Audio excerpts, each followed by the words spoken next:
আজ তোমাদের সাথে শেয়ার করছি লোটে মাছের একটি রেসিপি। চলো দেখে নিই লোটে মাছের ঝুড়িটা কিভাবে বানায়। তার আগে বলে দিই আমার চ্যানেলটা সাবস্ক্রাইব করতে ভুলো না। কড়াই গরম হয়ে গেছে, এখানে দিয়ে দিচ্ছি সর্ষের তেল, তার মধ্যে একটু কালো জিরা।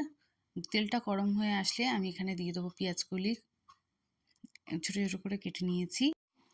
পেঁয়াজ কলিটাকে ভালো করে একটুখানি ভাজা ভাজা করে নিয়ে 60% মতো, তারপরে আমি এখানে দিয়ে দেবো হচ্ছে গোটা কাঁচা লঙ্কা।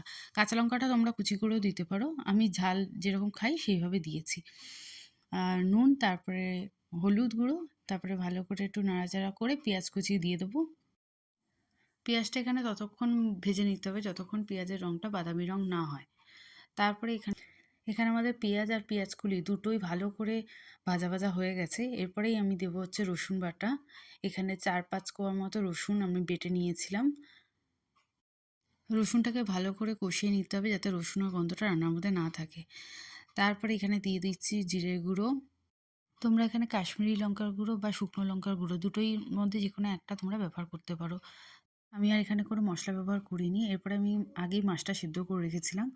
সেদ্ধ করে কাঁটাটা বেছে রেখেছিলাম যেহেতু আমার ছোটো একটা বাচ্চা রয়েছে ঘরে। তাই আমি এই প্রিপারেশনটা করে রেখেছিলাম।